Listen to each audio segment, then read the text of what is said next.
Good morning, America. For our viewers in the West, Nicolás Maduro in court, Caracas on edge, an alarming number of flu cases, and the heroes braving thin ice for a dramatic rescue. New details on the U.S. raid on Venezuela and the extraction force that landed at Nicolás Maduro's compound, capturing him and his wife, flying them to New York. The couple appeared before a judge for the first time, defiant in the face of drug charges. Maduro insists he's still the president of Venezuela. Overnight, gunfire near the presidential palace in Caracas, a nation on edge, as President Trump boasts about American dominance in the Western Hemisphere. Record-breaking flu season. More than 11 million cases across the country. Will they keep climbing? Dr. Tara Narula is here with what's behind the spike and how to stay healthy. Senator Mark Kelly firing back. I have a right, just like every other American, to say what I think, what I believe. After Defense Secretary Pete Hegseth's censor, accusing a retired Navy captain of making seditious statements. Our laws are clear. You can refuse illegal orders. Kelly and his wife Gabby Gifford sitting down with Rebecca Jarvis. Murder mystery.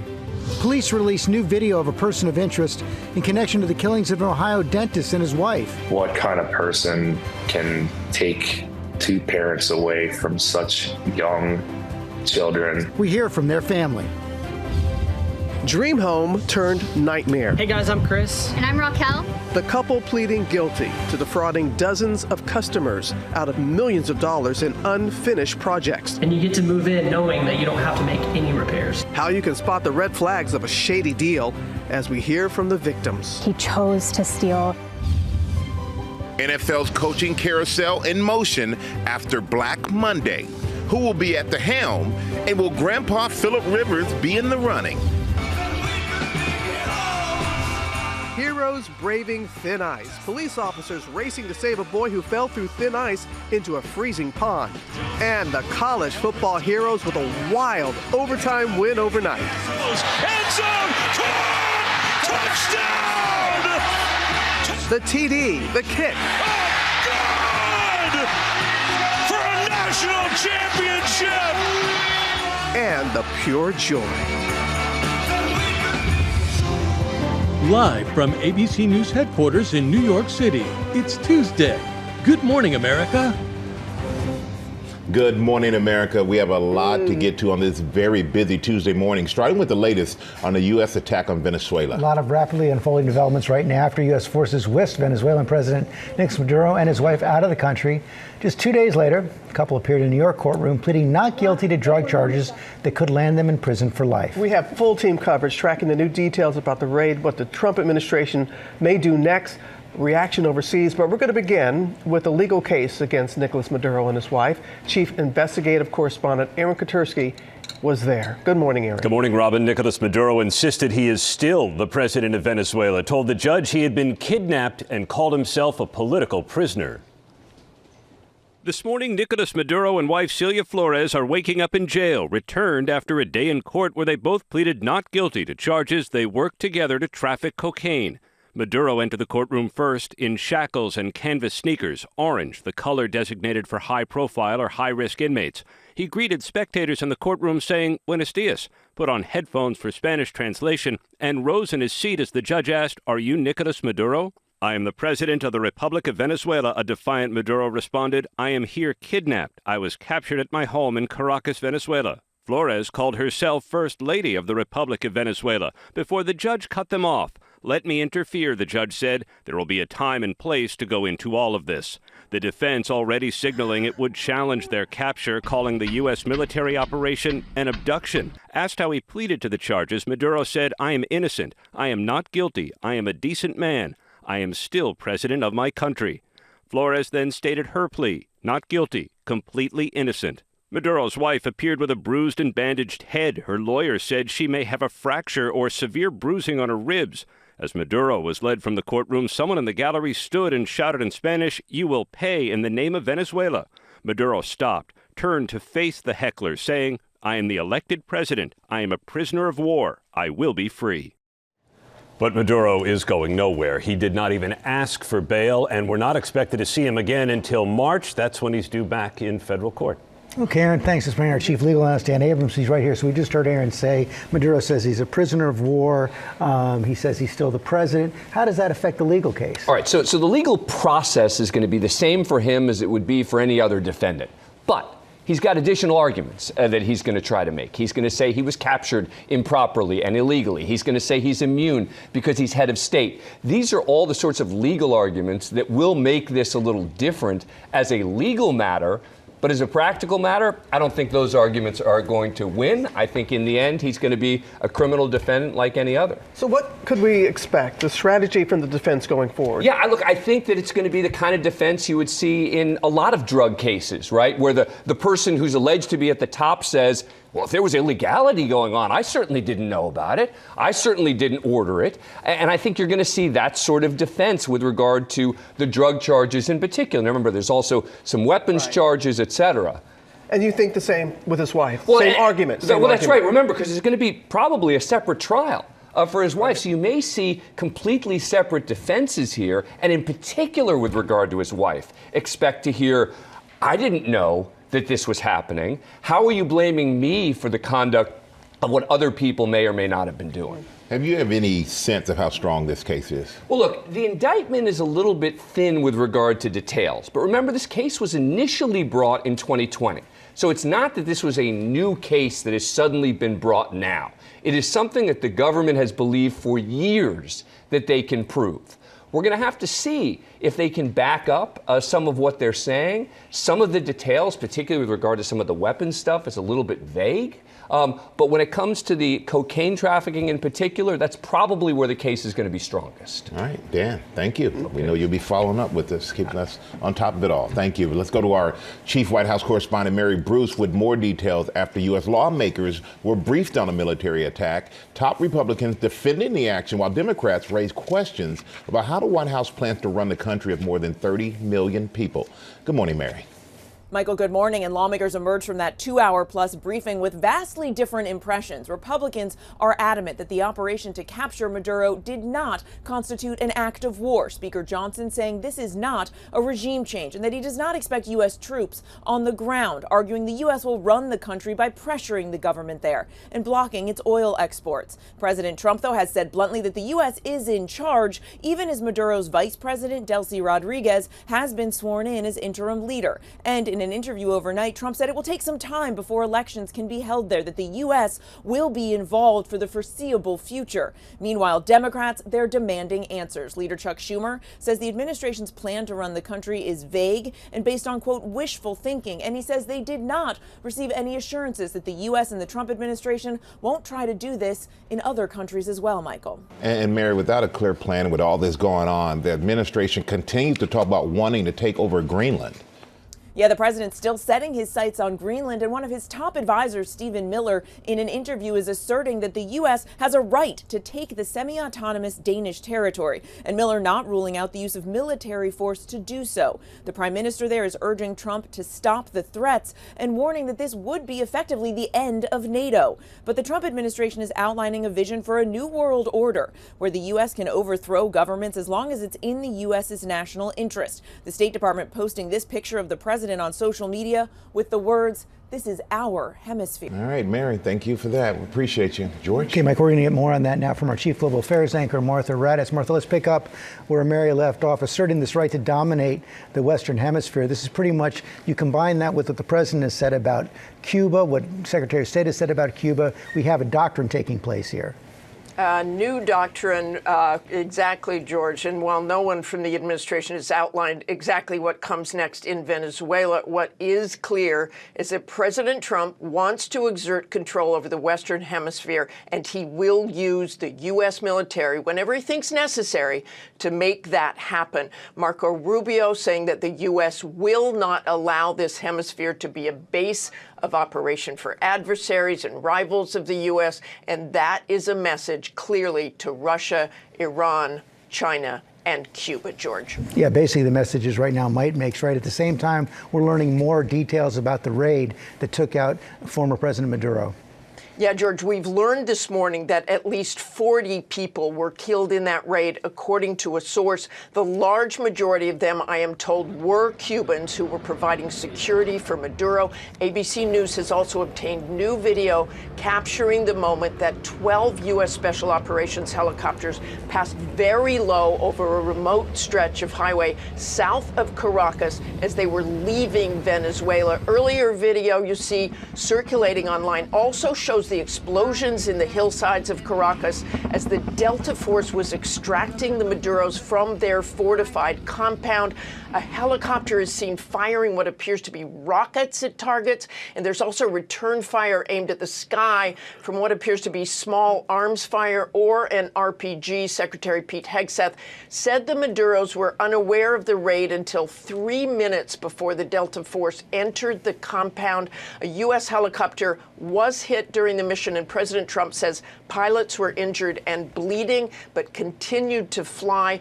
And while there were no life-threatening injuries to Americans, some U.S. military personnel were flown to Brooke Army Medical Center in Texas for treatment. George. Okay, Martha, thanks very much. Robin? And George, now to reaction overseas and a defiant speech from Nicolás Maduro's son, defending his father, demanding he be returned to Venezuela. Our chief international correspondent, James Longman, is on the border in Colombia with more. Good morning to you, James. Yeah, good morning, Robin. Every day we're on this border, and every day it gets busier and busier. More and more Venezuelans crossing back and forth, perhaps getting used to the uncertainty, but also a sense that not much perhaps has changed in Venezuela. We've seen this huge display of continuity in Caracas. Nicolás Maduro's son, Nicolás Maduro Guerra, speaking in front of the National Assembly, and he echoed the language of his father's attorney in that U.S. courtroom, saying his father had been kidnapped and that no country in the world would be safe if that were normalized. Now, he was surrounded by all the lieutenants of the Maduro regime, people who kept Maduro in power for so long, people sanctioned by the United States, but people who the US says they're now going to start working with, people like Delcy Rodriguez, who was sworn in as the interim president. Now, we have heard reports of gunfire in Caracas overnight outside the presidential palace. Unclear what caused it, a drone perhaps in the air, but it does show there is nervousness there on the part of the regime. They want to keep their grip on power. We saw pictures overnight of the security forces out on the street chanting, traitors never,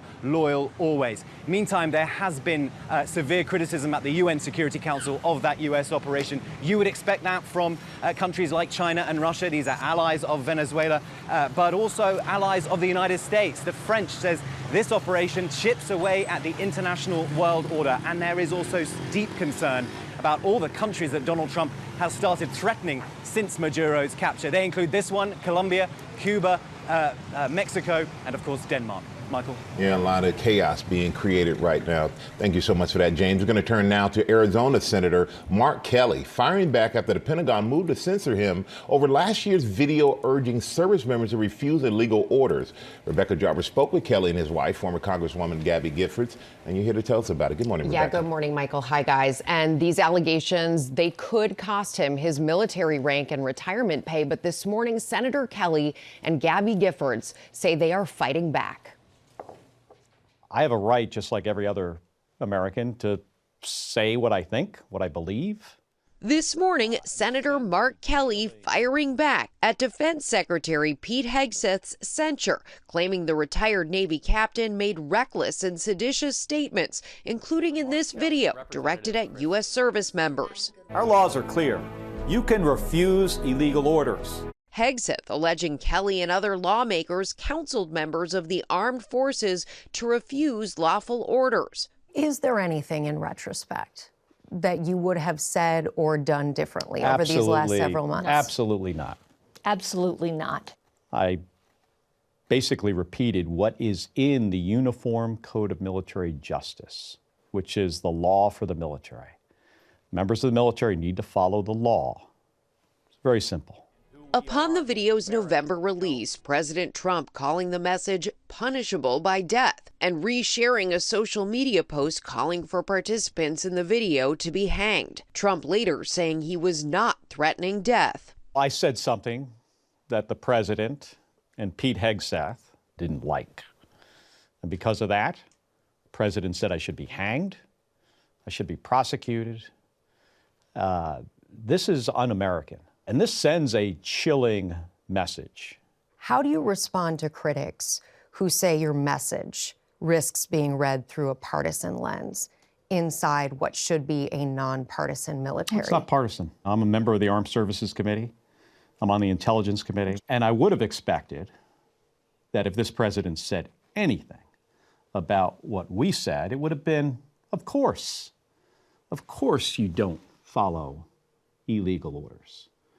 But not this guy, because he looks at this as maybe somehow as a threat to his authority. The censure will result in a demotion of Kelly's rank and retirement benefits. Kelly, who served over 25 years in the U.S. Navy, and his wife, former Congresswoman Gabby Giffords, vowing to fight the action with everything they've got. Let me make this perfectly clear, though, that Gabby and I are not people that back down. No way, Jose. From anything, from any kind of fight. Now, this censure is more of an administrative action. It is less severe than a court-martial. The defense secretary is warning that the senator, his reaction to this may result in discipline and that it could subject him to criminal prosecution or further administrative action. But as you heard there, they say they're fighting back and they have 30 days to respond now. That's a very strong couple, both of them. Yes. Thank you, Rebecca. We're going to turn now to the NFL's Black Monday, the day after the regular season ends, when the axe comes down on many head coaches. Blair's here with the details. Hey, good morning, George. Okay, so the NFL's annual coaching carousel is in motion, with 6 teams now looking for new head coaches. The biggest name fired was Pete Carroll, who was one and done with the Las Vegas Raiders. Carroll once won a Super Bowl with the Seattle Seahawks, but managed to win just 3 games for Vegas this year. Cleveland also shopping for a new head coach, firing Kevin Stefanski, who won 2 Coach of the Year awards during his 6 seasons with the Browns, but it was not enough to save his job after winning just 5 games this year.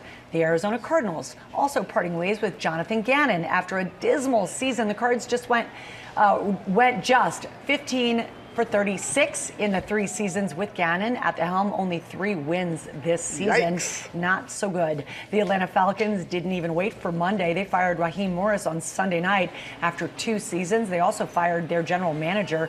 Now, the New York Giants and Tennessee Titans each fired their coaches mid-season. Much to the surprise of even the man himself, though, the Giants have decided to keep their GM Joe Shane, who expressed his gratitude for another chance to get it right. Hold your comments there, sir.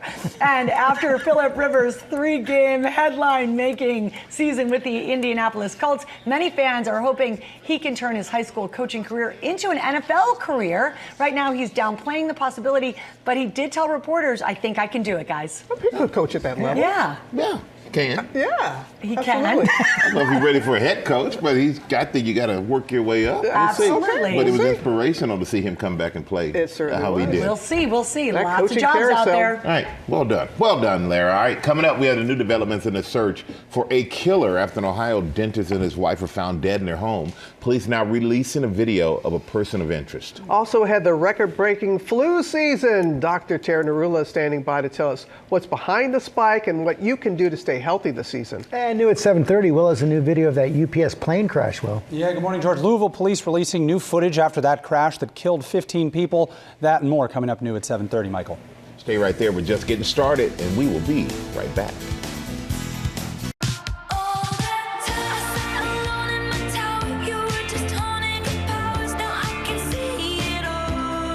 Back here on GMA, that Taylor Swift's hit, The Fate of Ophelia. And now that song has now done something none of her songs have done before. And Larry's going to share that in Pop News. I wonder if that's possible. We're going to find out. Will has the other headlines. Hey, Will. Yeah, good morning, George. We begin at 7:30 with the Justice Department saying in a new court filing that it's reviewing more than 2 million documents potentially related to the Jeffrey Epstein case. The DOJ plans to dedicate about 400 attorneys to complete the review in the coming weeks, but did stop short of saying when the work will be done. And we're now over 2 weeks past the December 19th deadline to make the Epstein files public. So far, just over 12,000 documents have already been released. A jury has been seated in the trial of a former Uvalde Schools police officer involved in the delayed response to that 2022 shooting that killed 19 students and 2 teachers. 16 jurors, 11 women and 5 men plus 4 alternates, were chosen in a process that took over 11 hours. The former officer, Adrian Gonzalez, has pleaded not guilty to 29 counts of child abandonment or endangerment. Opening statements are set to begin this morning. And new footage here this morning of that deadly UPS crash. You see here, it killed 15 people, injured a dozen more. Louisville police releasing body camera, dash camera, and aerial footage. It shows the first response from authorities to the crash. Debris, smoke, and fire everywhere. And some college football last night ahead of the CFP semifinal later this week. The FCS National Championship between Montana State and Illinois State. Montana State seeking its first title in over 40 years. It came down to the very last play in overtime. A touchdown on 4th down. Justin Lamson to Taco Dowler. He tied the game. Then Miles Stanstead kicks it through the uprights for the win. Congratulations to Montana State. You see those guys? The shirtless guys. That's what I talked to the shirtless guys. Hey, they were happy. The FCS National Championship. Best party in town. That's what our eyes were And I know going to. Taco guy has to be a nickname. I would assume so, but I'll revert back. I'll let you know. Please let me know. Interested. All right, thank you so much for that, Will. We're going to turn now to the newly released video possibly connected to the murders of an Ohio dentist and his wife found shot to death inside their Columbus home. Larry, you have more on this story for us. I do, and it has been a full week since Spencer and Monique Tepe were mysteriously found dead inside their home with no answers. But this morning, police say they may have a person of interest in the case.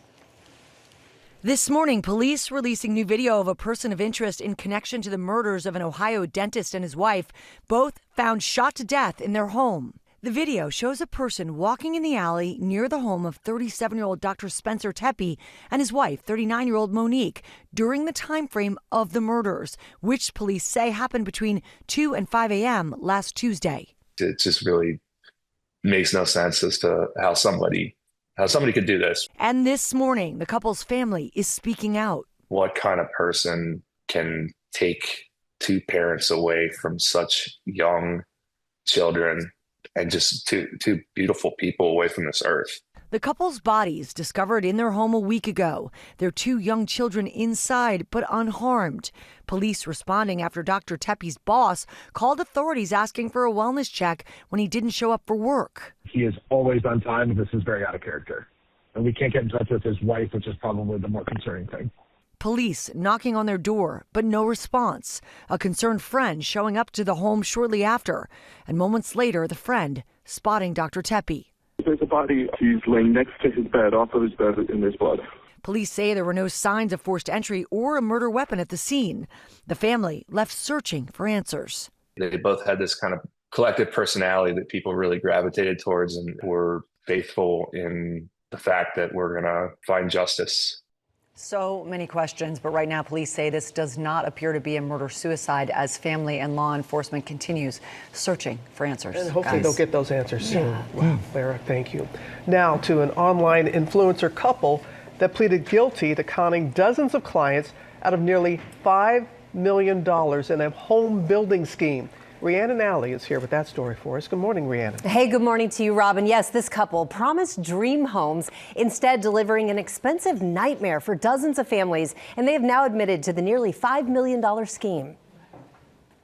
Hey guys, I'm Chris. And I'm Raquel. They're a married Texas couple who pitched clients immaculate homes like this. You get to pick a contemporary floor plan that comes with all the latest features. Using social media to help promote their business.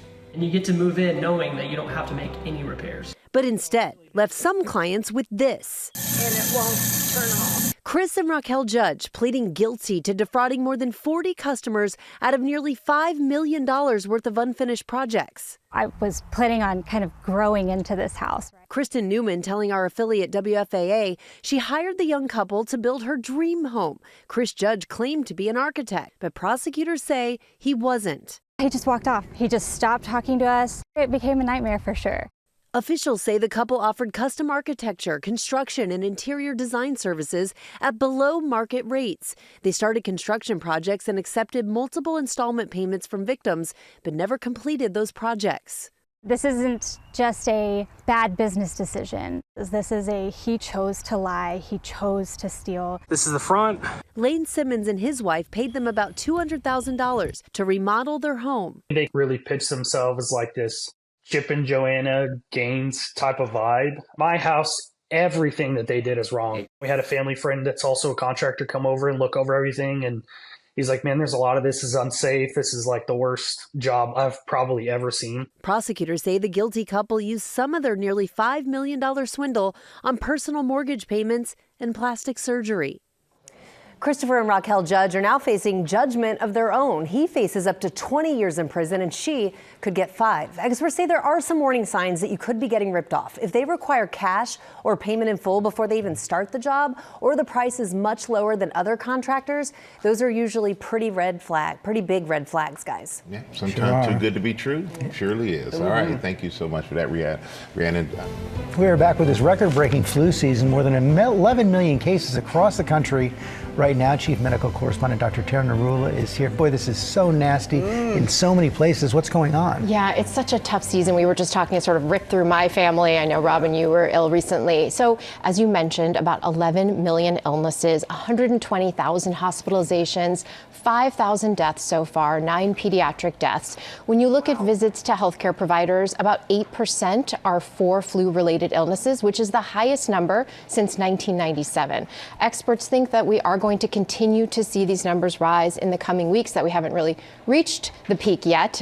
We won't know for a little while, but we know that flu season can sometimes last into the spring. So it is really tough. 45 states are really reporting those high or very high levels of the flu at this time. Now, why? No one knows why for sure, but it's probably a combination of factors. We know vaccination rates are low in this country. Only about 40% of adults and kids get the flu vaccine. We know that we recently had travel and holiday gatherings, and then, of course, the emergence of subclade K, this new variant that's really driving this. Yeah, what makes this variant, what makes this strain different? Well, this is a variant of influenza A, and we started to see it really driving flu cases in Japan and the UK and Canada, and here in this country it's been responsible for over 90% of the flu cases. It is not a great match for the strain that's in the vaccine, which is part of the problem, and also if you had the flu in prior years, you're not going to really have that immunity to this particular strain. And so it does seem to maybe affect kids and the elderly a little bit more. It is really driving the cases. What we don't think yet is that it's causing more severe cases. So we haven't really seen that yet, which is good. But it lingers. It does. It goes on for weeks and weeks and weeks. Yes. Cold versus flu. What are the hallmarks there, and what can we do to protect ourselves? You think it might be hard to differentiate, but they both share some similarities. But with the flu, it really comes on kind of abruptly. You feel like you've been hit by a train, and it's characterized really by that fever, muscle aches, fatigue. You can have a little nausea, vomiting, the stuffy, runny nose, cough, sore throat, and it can be difficult to tell. But with the flu, you want to make sure that you start those antivirals, medications if you can. If you're someone who potentially is higher risk, that can reduce the duration and the severity. You want to do all the protective measures we talk about. So washing and disinfecting surfaces, washing your hands, not touching your face or your eyes, avoiding contact with sick people, staying home if you're sick. And then it is not too late to get the flu shot. Even though it is not the perfect match, it will potentially decrease again the severity and your risk for hospitalizations and dying from the flu. Almost 300 children died last year from the flu, and the majority were unvaccinated. So, yeah, well, and you mentioned these low vaccination rates for the flu, and this comes as we're seeing a pretty radical change in the vaccination schedule for children announced by RFK Jr. Yeah, so this is a big change, and I think it's going to potentially cause a lot of confusion. And so what the CDC is now saying is they are removing universal recommendations for certain vaccines, things like the flu virus, COVID, RSV, rotavirus, hepatitis, and meningococcal vaccine. They're really going to group kids into 3 categories. So they're going to be children and the vaccines that all children should get, children that high risk and the vaccines that they should get, and then vaccines that should be discussed as a shared decision making with your provider. And for example, the flu would fall into that category, which of course is concerning for a lot of people who are seeing these rising flu cases right now. Bottom line, the government is saying they are basing this on data and research, what other countries are doing. People here in this country in the medical profession, groups like the American Academy of Pediatrics are calling this dangerous. The Infectious Disease Society of America really also speaking out against this, and many other groups saying it's very concerning, and I think it is going to potentially be scary for a lot of parents who may not know what to do. Talk to your pediatrician. But does this affect whether insurance companies will pay for the vaccines? They say it will not. but I do think we don't know for sure. Certainly there is that concern and that fear. There's a lot of concern with parents right now. I don't know what to do. Talk to your pediatrician, and the American Academy of Pediatrics says that they are going to continue to make their own recommendations as well. All right, Dr. Narula going to be back in the next hour? I'll be back. More vaccines. There's new guidelines for cervical cancer screenings? Yes, correct. Okay. All right, we'll have you back with that. Now with our play of the day. And Lara, this was a daring rescue you're going to share with us. Unbelievable. This is dramatic body cam video showing police officers in New Jersey rescuing a 13-year-old boy. He fell through the thin ice into a freezing pond. Now, at first, the officers tried to use ropes to save the boy. When he yelled he was losing his feeling, several officers went in to get him, with one officer telling reporters that his fatherly instincts kicked in as they went onto that ice to make the rescue, but then the ice breaks again, sending them into the pond as well. Thankfully, everyone was pulled to safety. All are recovering well, but the video just shows the courage of these officers, not hesitating for a moment. No, wow. Like you said, fatherly instincts like that, but everybody's all right. All right. All right. That's good news. All right. Thank you, Lara.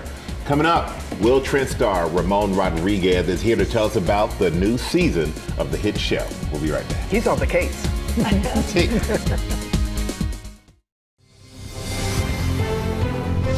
Good morning, America. It's 8 a.m.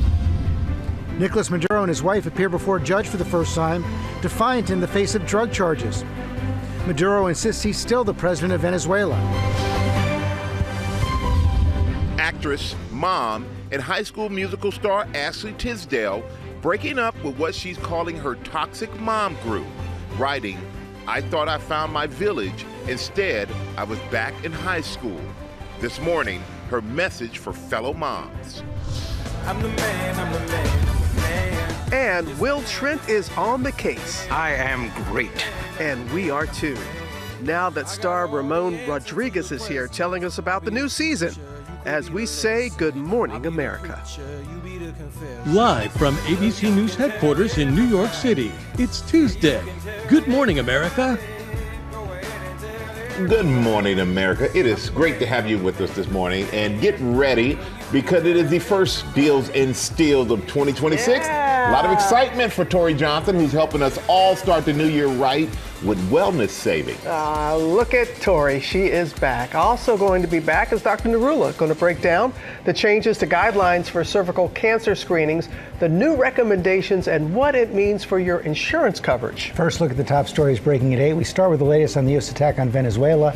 After U.S. forces took the Venezuelan President Nicolás Maduro and his wife out of the country, they appeared in a New York courtroom yesterday, pleading not guilty to drug charges that could land them in prison for life. Chief Investigative Correspondent Aaron Katersky was there. Good morning, Aaron. Good morning, George. Respectful but defiant, Nicolás Maduro insisted he's still the president of Venezuela. He told the judge he had been kidnapped, and he called himself a political prisoner. The climax of a whirlwind 3 days for the deposed leader, who was whisked to New York City court by helicopter and an armored vehicle. The courtroom fell silent as Maduro entered in shackles and canvas sneakers. He greeted spectators with a nod and buenos dias.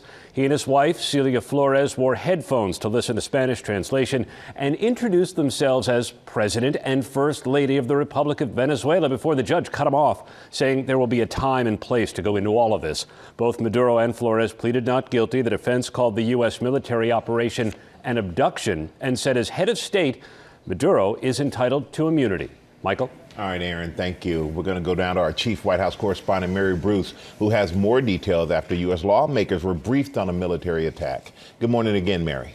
Good morning again, Michael. And after being briefed by top officials for over 2 hours, lawmakers emerged with vastly different impressions. Republicans are aligning themselves, backing President Trump, and arguing that the operation to capture Maduro did not constitute an act of war. Speaker Johnson saying that this is not regime change and arguing that the U.S. will run the country by pressuring the government there and blocking its oil exports. President Trump has said bluntly that the U.S. is in charge, even as Maduro's vice president, Delcy Rodriguez, Rodriguez has been sworn in as interim leader. And in an interview overnight, Trump said it will take some time before elections can be held there, that the U.S. will be involved for the foreseeable future. Meanwhile, Democrats on the Hill, they are demanding answers. Leader Chuck Schumer says the administration's plan to run the country is vague and based on, quote, wishful thinking. And he says in that briefing they did not receive assurances that the U.S. and the Trump administration won't try to do this in other countries. We're going to turn now to a GMA Health alert about the new cervical cancer screening guidelines, which could change how women get screened and what insurance covers. Our chief medical correspondent, Dr. Tara Narula, is back to break this down. So what are the changes we're looking at here? Well, the guidelines recommend that women at average risk who are ages 21 to 65 should get screened for cervical cancer. If you are 21 to 29, that should look like a pap smear test, which we're all familiar with, every 3 years. Where the changes come in are that if you are between 30 and 65 and average risk, the recommendation is to get an HPV test every 5 years or co-test with an HPV and pap smear every 5 years. If neither of those options are available, you can still do the pap smear every 3 years. One of the big changes is self-testing. So women can actually test themselves with an FDA-approved kit, either at home or in the clinician's office. This is felt to potentially be able to help access for women who maybe live in rural areas, have issues with scheduling or transportation, or just maybe it making them feel more comfortable. It's a little bit more private. The other big changes, insurance companies will be required to cover patient navigation services, so helping women navigate through the screening and follow-up process, and also cover any follow-up testing. So, for example, if that initial test is positive, the tests that come after they will have to cover. That is scheduled to be mandatory by January 1st, 2027. Now, again, the important thing is that this is for average risk women. If you are high risk, then it's a different potential. Story. Exactly. Okay. Screening and prevention. The so key. Yes. So key. So cervical cancer screening, this is really one of the big public health successes. We know that screening has essentially reduced the rates of cervical cancer and death by about 50% in the last 50 years. We know that generally about 25% of women are not getting screening in the way that they should. And the problem is that cervical cancer can be asymptomatic in those early stages. If you find it early, the 5-year survival rate is over 90%. Wow, once it's metastatic, that 5-year survival rate drops to about 20%. So screening is really, really key. We also talk about prevention. We have an HPV vaccine that's been around since 2006, recommended for preteens ages 11 and 12 as early as 9 years old and up to 26 years old as well. That can be given with your other routine vaccinations. So cervical cancer screening and prevention, very, very important. Thank you for breaking that down, as you always do, Dr. Will. Appreciate that. Coming up on our GMA Morning Menu, high school musical star Ashley Tisdale goes public about her breakup with her mom group. We're going to tell you what she's saying about leaving a group she initially turned to for support. Also ahead, Rebecca Jarvis kicks off our new series highlighting how to teach kids about the meaning of money. And Taylor Swift sets a new personal record. We have the details in Pop News. There's also got a special guest. Where? Hi, you guys. We're just chatting because Ramon Rodriguez is here. Apparently, some of his fans think he is his character. You will explain that. That happens. Will you please write your real name on the wall? Absolutely. Okay, our wall of fame is going to get a new signature, and we will talk to Ramon all about the new season of the hit show. It's coming up right here on GMA. Thank you, sir. Thank you. I like your outfit. You know, we worked it out. Yeah.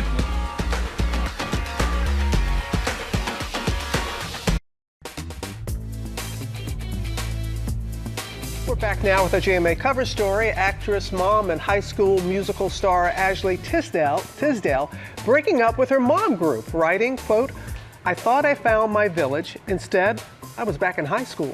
Ooh, Rhiannon Alley is back with more on that. Hey, Rhiannon. Hey, Robin. Yeah, tough words. And I think most moms would agree. It takes a village to raise kids, and mom friends are so important to help navigate the stress of parenting. But Ashley Tisdale French says her mom group went from supportive to toxic, and that's why she had to say goodbye. This morning, former Disney Channel and High School Musical star Ashley Tisdale French. You should be thankful that me and Ryan are here to lift your music out of its current obscurity. Are we clear? Yes, ma'am. Sharpay. Says she's breaking up with the toxic mom group. In an article in The Cut, the actress says that at first she loved the support and camaraderie of the group, writing, "What I remember most from those early days was how impressed I was by those women. They were building brands, running their own companies. I felt a sense of belonging." That sense of belonging soon turning into one of isolation when she says she began to feel excluded by the other moms. I could sense a growing distance between me and the other members of the group who seemed to not even care that I wasn't around much, adding she began to worry that she was not cool enough. I guess I'm just cool like that. Yep. Love me my video games. The 40-year-old actress who regularly shares snapshots of motherhood on her social media says the final straw was being left out of photos posted online by the other moms, which caused the dynamic to stop being healthy and positive, for me anyway. Tisdale French sending a goodbye text to the other moms, writing, "This is too high school for me and I don't want to take part in it anymore." Her message to other moms like her? Here's the hard-earned lesson I hope you'll take to heart. It's not the right group for you, even if it looks like they're having the best time on Instagram. Tisdale French says she knows it probably would have been easier to just disappear from the group instead of publicly talking about her experience, but she thought coming forward could actually help other women who might be having a hard time in their own friend groups. George. Okay, Rhiannon, thanks. Return now to our new series, Family Money Matters. This week, we're going to talk about getting on top of your family's finances in the new year. Rebecca's back to kick things off. We want to talk about some advice for parents. Yeah, advice for parents, George, and I get it. It's 6 days into the new year. We've got all these to-dos and resolutions. It can start to feel overwhelming, but I promise you, teaching your kids about money can pay off tenfold. You can do this. Take a look. When Kelly Lee became a new mom 5 years ago, teaching her child about finance became a top priority. I started looking for resources. I didn't find anything that was fun and cute and something that a kid would enjoy. So she decided she would do it herself. Using her finance background, she started writing a book series to make topics like money, stocks, and investing easy for kids to understand. I showed it to my friends' kids, and at the time, they were like 5 or 6, and they really liked it, and they were able to understand the basic concepts. Many experts say being able to manage money is just as important as earning it. Financial literacy has been associated with greater financial well-being, but only 54% of Americans say they know at least a fair amount about personal finance. We need to teach our kids that having an awareness and a curiosity around money is important, because we know studies show that the sooner kids get excited to earn as young ones, that does lead to more financial independence as adults. Even if my child grows up and knows how to make a lot of money, it doesn't mean that they are able to manage. There are so many people who make tons of money and they have very, very little savings. So I think it's very important to be able to manage the money properly and be able to spend the money wisely. Which is such an important point. Being able to earn money is only half the story. Being able to manage it is how you gain that financial stability and build wealth. As a parent, it is okay to start early. My mom, George, she used to do this in real terms. It wasn't something where we had to sit down at the table and talk about it. She showed it to me in the grocery store. Go find the less expensive milk on the shelf. Compare, you like 2 cereals? Which one is less expensive? Oh, you want to buy the more expensive one? Is there a coupon for that? Oh, a lot of good. How about some other tips for kids? Yeah, so I think one of the things, and we were just talking about this, that's really hard now is that most things are done on credit cards or over the internet. Having cash, pointing out to your child at an early age, 4, 5, 6 years old, here's $1. What does it take to make $1? A couple of pennies. Here's the quarters. Pointing out the pennies will be less likely now, given the new world that we're in, but because they don't do pennies anymore, George. But anyway, showing your kid the quarters and the nickels and how it all adds up, and then how it would need to pay for something. You have to make choices. And you have to make choices. And that is the bottom line here. When your child is old enough to do chores around the house, maybe you're going to pay them for those chores. Not every family does, and that's okay too. But showing them where that money goes and the fact that if they spend the money, it's gone. Then you don't have it to spend on something else. Rebecca, thanks very much. You're going to come back to tackle savings for your children's future on Friday. Now it's time for Pop News with Lara. Hey, thank you so much, George. And we're going to begin Pop News with Taylor Swift starting the new year with a new record. I mean, like a record-setting record. Her song, The Fate of Ophelia, now the most successful single of her career, notching a record 9th week at #1 on the Billboard Hot 100. Hard to imagine, but it now tops all 13 of Taylor's other #1 hits, beating Anti-Hero, which was at #1 for 8 weeks. Blank Space, that was at #1 for 7 weeks. Shake It Off and Cruel Summer, both of those songs topped the charts for 4 weeks, but it just keeps getting better. For the 14-time Grammy winner, Robin, you are doing so many good dance moves, I can't take it. Taylor's new album, The Life of a Showgirl. Whoa! The Life of a Showgirl. Guys, it's in its 12th week on top of the Billboard 200. Her 6-part docuseries, The End of an Era. Excellent. It was good. So good. Very good. And the Eras Tour, the final show on Disney Plus, continue to top the must-watch lists.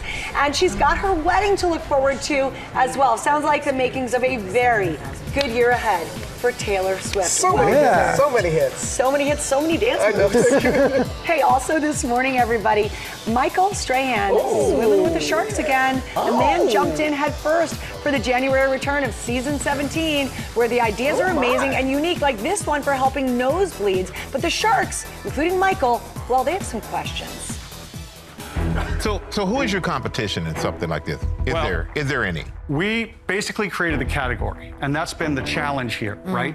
Since then, you've had a bunch of knockoff companies come and try to gain market share. Oh, really? They don't have the clotting agent. We have that proprietary. No clotting agent. They just have either expanding foam, it's a cotton ball. And can you do anything to stop them? Innovation is the only way we can stop it. Okay. Oh, wow. Well, it sounds very serious, Michael. Yes. The next episode features innovative products, including precision golf tees, digital windows to improve health. Shark Tank celebrates its mid-season return with brand new episodes every Wednesday, 10 p.m. Eastern, starting tomorrow with Michael's episode right here on ABC, streaming next day on Hulu. That idea is very Well, you know, the thing is, they told me, it's like, oh, the next episode. I had so much fun there and it went so fast, I thought I only shot one episode. I didn't realize there was another one. Oh, that's right. Yeah. Did you invest? Don't, George, you gotta watch, man. Come on, George. You know the answer to that. You're just trying to just give it away. Ian, you are so cheap. You know you are. Michael, you own I it. think, is that the spoiler? Do you Yes, I am not cheap. You admit it. Rebecca Jarvis just did a whole section on teaching kids about money. Okay, I learned. I'm not cheap. Talk amongst yourselves. More talk. Okay, please.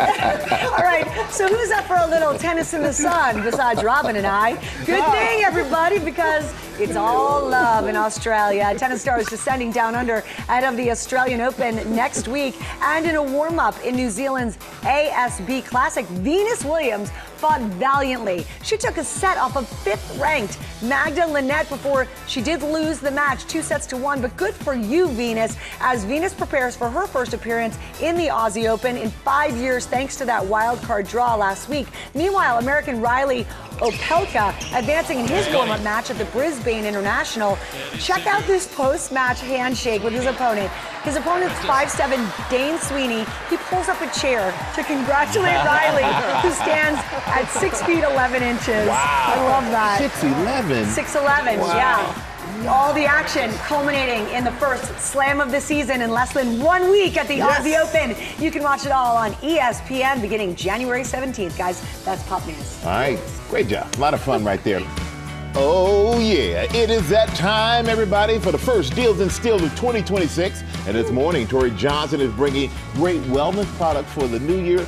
Tori, Happy New Year to you. Happy New Great to be Year. here with you on the first one. And I feel what we got? like, so this first one's really for me. I feel like as soon as the year starts, suddenly I have to up the magnification in my readers. Yeah. And so we've got Caddis here, and I'm excited because this is quality you feel the moment that you try them on. Heavy. So Yeah, got some weight to it. They've got phenomenal quality that they use to make these the lenses as well as the frames.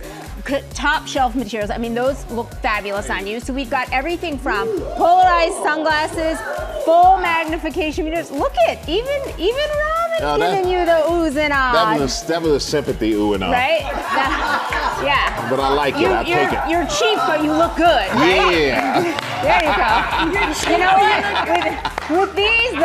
With these, not only do you get to save money, so we're checking the box of saving money, but you look fabulous. They also have this water, dirt, and grease coating on here. It's a repellent coating so that it helps them to have better optics and to have easier maintenance on them. These are the glasses that people will notice that you're wearing, all 50% off. They are stunning, and they feel really great. Even a cheap person like me can afford them. There now. you go. Deals All and right. steals. Ocean bottle. Keep hydration close, whether you are on the go, sitting at your desk. These are really great water bottles made 65% of recycled materials, double wall insulation, gonna keep your drinks colder or hotter longer. And what I also love about this company, so there's two ways to open it like that. If you're gonna put in ice or you wanna clean it, or if you just wanna sip from the top, you can do that. What I also love about this company, every bottle funds the collection of 1,000 ocean-bound plastic bottles. So it's something that you can feel good feeling in your hand, using every day, but then also feel good about the company behind it. All 50% off. They start at $18.50. Get a great deal and you help the environment at the same time. Exactly. Give back a little bit. Okay, All right. Carpe. This is all about sweat protection. Yes. So even if it's freezing cold, people who have issues with sweating, whether you're sweating because of a hot flash, hormonal issues, it's just the way that your body is programmed. It doesn't matter the weather. Like it's an all year round condition for a lot of people. These are all sweat solutions. So we've got everything from these face wipes, underarm deodorant wipes. We've got, this is an antiperspirant wipe. We also have sweat absorbing lotions for hands and feet. There is literally a solution for every body part, from your face, hands, feet, underarms, sensitive areas, you name it, all up to 60% off, starting at $8. All right, really solving good the problem ones. right there. Carpe. Yes. Okay. OS first. Ooh. These are really great socks, Yeah. all with benefits. So we've got everything from pain relief, bunion socks, bunion relief, plantar fasciitis. We have them for every lifestyle app, like pickleball. There's walking, wandering, hiking, running. There is a sock for that. They also feel really, really good. Very good material. They're wicked comfort ones. Feel the cushioning in this. The cushioning is incredible in these. Really so you can go soft. from maximum cushioning like that, or these thin no-shows, huge assortment, all 50% off. These start at $9. Remember Gary? They make him Gary size.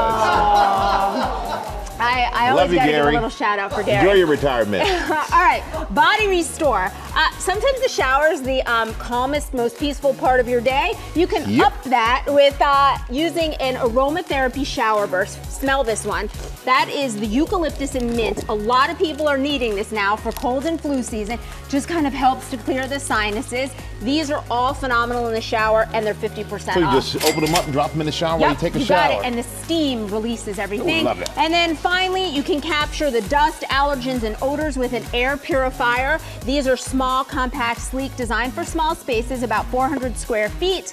It's a phenomenal one, and it's 53% off. Okay, I'm getting one of these for my daughter for her dorm room. It's great for dorms. Yeah, that would be great. Hi, Tori. See, you're not cheap at all. I'm not cheap at all. You know, we partnered with these companies on these great products. You can get them at gmadeals.com. And Tori, you are coming back tomorrow. I'm excited about that. And coming up, Trent, Will Trent star Ramon Rodriguez. Welcome back to GMA, live from New York City. We are having a good time this morning, going to get even better because we're back now with Will Trent. The hit ABC show just keeps getting more popular, growing its audience each of its first 3 seasons. And season 4 debuts tonight. Will himself. Give it up for Ramon Rodriguez. Yes, We love you. There you go. There you go. Then the crowd goes wild. Congratulations on all that's happened. I mean, you are a producer. You directed the premiere way back when. I directed tonight's premiere. Yes. As well. Yes. So And here we are, season 4. Could you ever imagine the success? No. It's just one of those, well, you don't know what's going to work and why something works. And I don't have control over so many things. I have control over my work and what I try to contribute creatively. But, you know, feel very blessed and grateful to be kind of here today. Season 4 premiering tonight. I got to direct again. And it's just, and the fact that people are enjoying the show and responding to it and tuning in, it means a lot. So, yeah, because I was watching last night. I just told you about the episode I was watching last night. We had to laugh about that. But you have a special 4-legged co-star on the show. Yes. They're here to stand in as the stuffed animal. Yeah, so Betty, you know, her real name's Bluebell, who's incredible. She has a stand-in that's a stuffed animal. So when we do rehearsals for a scene, we bring in a stuffed animal, place it where Betty's gonna be. Oh my gosh. Oh, so this young man, his name's Eli, and he dressed up as Will Trent for Halloween. Oh. And that like moved me so much. I was like, so lovely. But yes, that's the stuffed animal that we use at times. And then Betty comes in and she performs and does her thing. So is she a diva? She's a massive diva. I've been growing this story since season 1. Private jets, 2 trailers for her glam squad. Like the scene, these sequences when I'm driving with Betty, which we love to do because it's a big crowd piece. We do like every season. They look so fun. She's hanging there. She's actually like on this little wrapped Fernie pad that's called a burrito, mounted here with this safety line where someone is hiding in the back seat under like a black tarp to make sure that it's like everything that goes into making. It's a tiny little Porsche, and then right there's someone in the back seat of that photo. How do they fit in the back? They don't. They're just like crammed in tight with this black in the dead of summer of Atlanta. And they do it with a smile. And I'm like, they're pretty amazing. It's all for Betty. It's all for Betty, and it's all for the show, and people seem to love it. So let's take a look at a clip. It would be perfectly understandable for you to have some mixed feelings about that. I do not. I mean, if you weren't so scared. I'm fine. I said I'm fine. I'm so fine that I'm great. Nice. She's fantastic. She's amazing. And she was wonderful to direct. She's lovely. We brought her on. Will's finally having some therapy sessions. He's starting to have to deal, as we saw, a bit of rage, a bit of anger issues that he hasn't really dealt with. And, with therapy, if anyone's done it, there's some good stuff and then some stuff gets turned up. And that's going to be kind of some of the themes we're going to explore this season is sort of Will unraveling, deconstructing this character who's been so put together, the 3-piece suit, sort of has to know how to solve crimes, but now we want to get into a bit of his emotional trauma and things that haven't been dealt with. And so therapy's been really What's great. it like directing yourself? It's nice when it's a show that I know so well in the character. So I've been like lucky enough that I came into it, early on, obviously. I didn't direct till season 3 last year. So I know the character through and through. I try to keep it moving. We have playback monitors for when I'm directing myself so I can see that. And I can luckily objectively look and go, okay, I know what I need to do to tweak and work. And then also be present for my actors and give any necessary notes that they may need. But we have an amazing cast. I mean, Margaret Troll, we have Yul Vasquez this season, Greg German, who we brought back as a main villain again. He's fantastic in this premiere that comes out tonight. And so, we have a great cast and crew.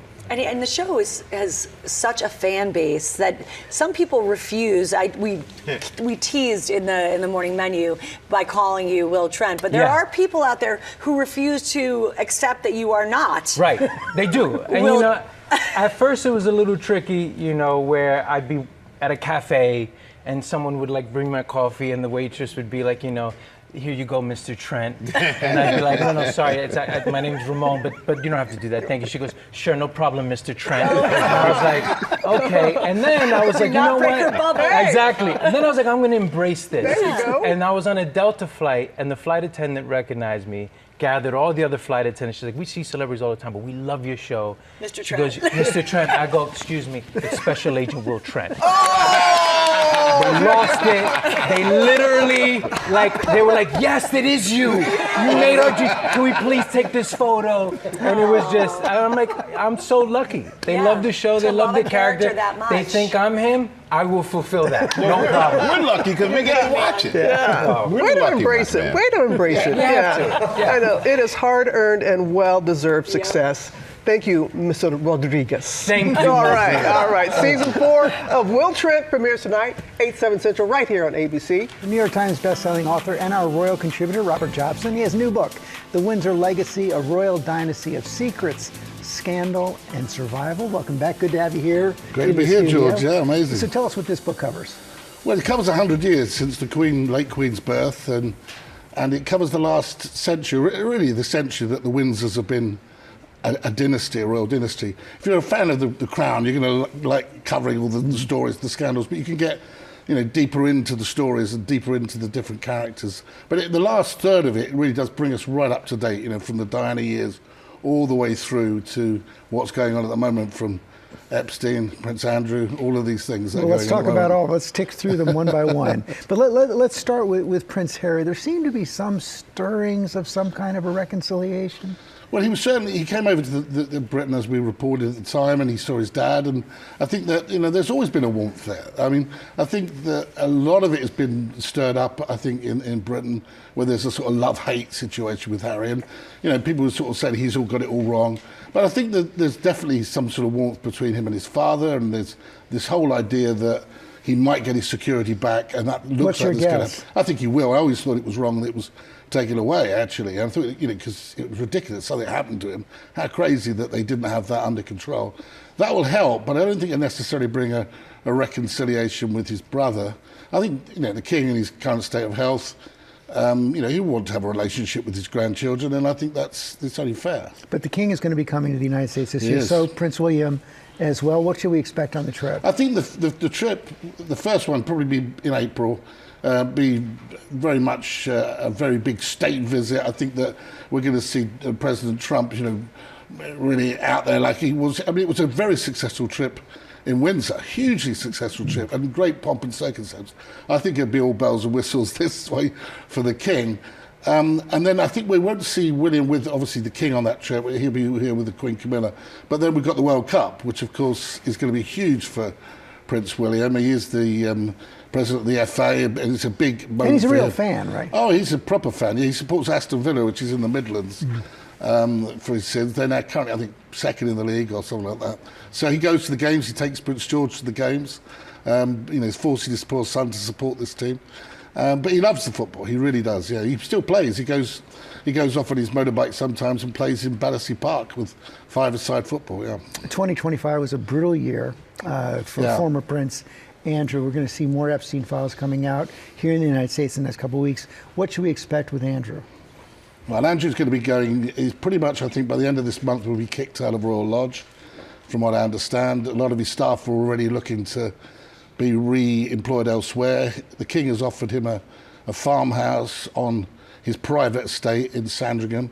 Whether that's going to be satisfactory, I don't know. But the reality is, it can't really have an awful lot more taken away. My feeling is he really should be answering some questions. He really should be giving evidence. He had such a disastrous interview in the past. Yeah, he did, but that wasn't even under oath. That's just a journalist, and a lot of that information has sort of unravelled, just unravelled. So I do think that it's not satisfactory that at the moment all we have is Ghislaine Maxwell in prison, in this Epstein scandal, one woman in prison, and it's a scandal that is just taken over. And I think that really he should be answering questions. We'll be watching. Thanks for coming in, Thanks, Robert George. Jobson. Winter Legacy is available wherever books are sold right now. Let's go to Ginger.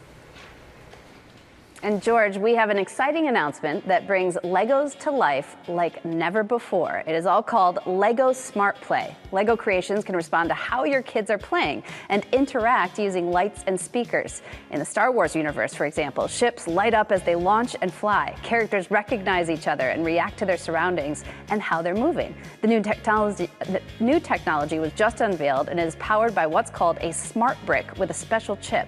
Lego Smart Play launches on March 1st, and I know my kids will be very excited to play it. Tomorrow marks 1 year since the Southern California wildfires, and now a group of students from San Jose is working on a new high-tech way of fighting fires. Let's go back to Ginger in Orange County, one of the areas that is using some of this new technology. Hey, Ginger. Yes, Michael, when it comes to cancer, we know that early detection is key. But with wildfire, that's the case too. So I can't wait to introduce you to these teenagers who, with their technology partners, have come up with a solution that utilizes AI and giant drones like this to put out fires before they spread. 1 year ago, wildfires in Los Angeles resulted in historic destruction and death. But in the war on wildfires, there are now some unlikely soldiers on the front lines. Students from Valley Christian High School in San Jose, California. Wildfires have just been a constant force in my life, growing up in California. I also remember, in the hill adjacent to my house, I saw, flames over the horizon, and I'm just I feel totally helpless, and it just seems wrong sending people into the fire to put it out. Firefighters work tirelessly to protect life and property, but they need help. So these resourceful students are leveraging drones. These towers that we're standing in front of has already detected the fire. Once it detects a fire, it sends the coordinates to the drone and says, hey, there's a fire in this location. The drone will actually get to the coordinate, and once it's adjusted, it's going to release its payload. Boom! Here it goes. We hit it. So now wait, it's going to actually, there you go. Woo! They put it out. It happened, it's out. That's it. So that must bring you such joy. Actually, I got a little emotional because it took so long to get us to this point. The group just made it to the finals of an $11 million X Prize competition. That tower detection system is already in use in Orange County. It, too, was made by a teenager. It detects for the three main signatures of wildfire. There's the smoke, heat plume, and the flame. And if you actually look at it right now, you can see that this is constantly spinning around. Yeah. There's a camera up on there, and that's obviously what's looking at the fire.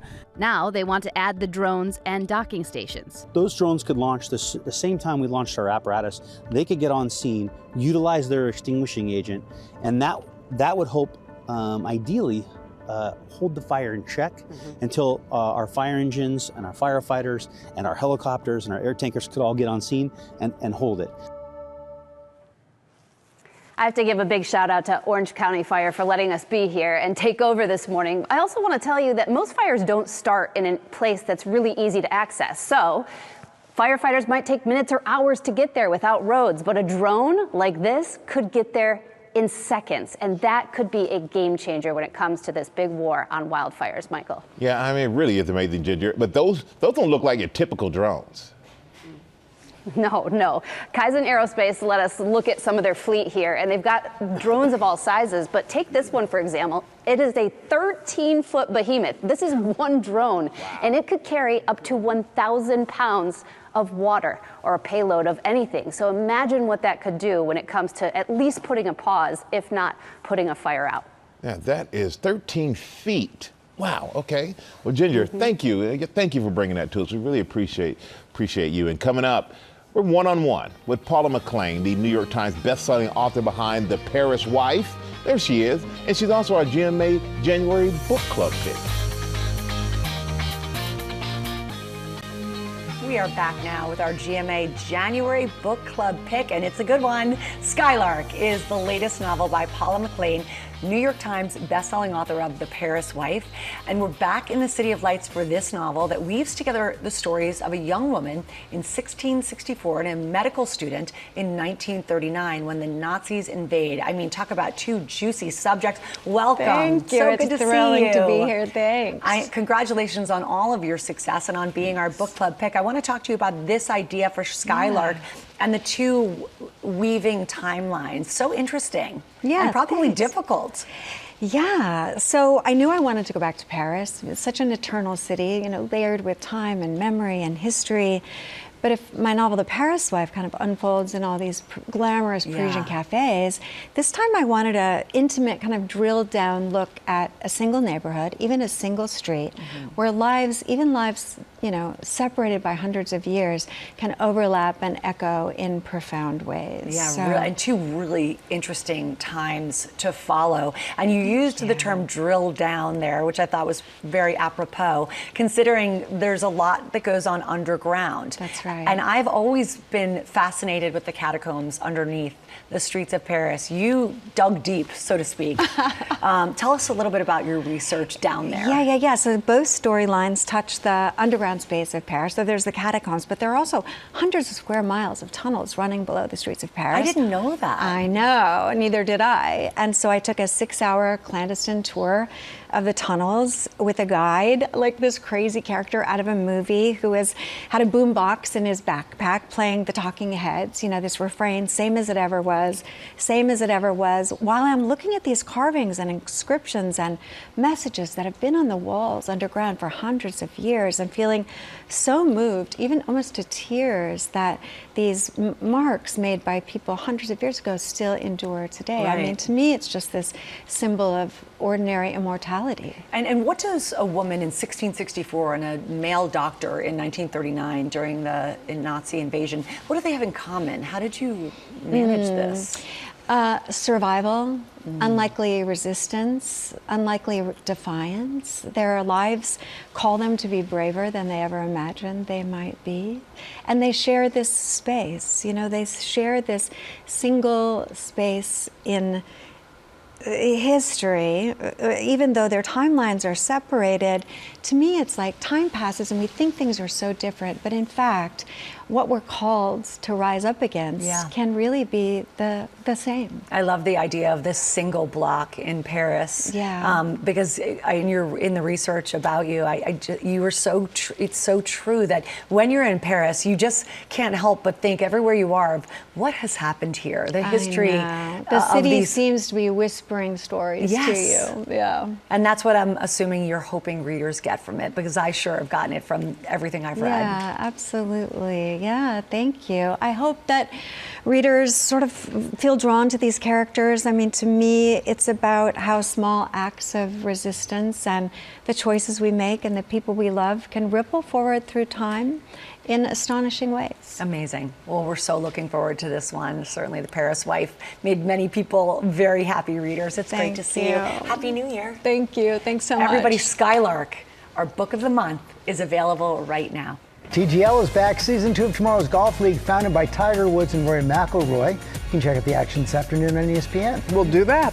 Thank you for watching. Have a great day, everybody. We'll see you tomorrow. See you tomorrow. Yes, we will. Bye.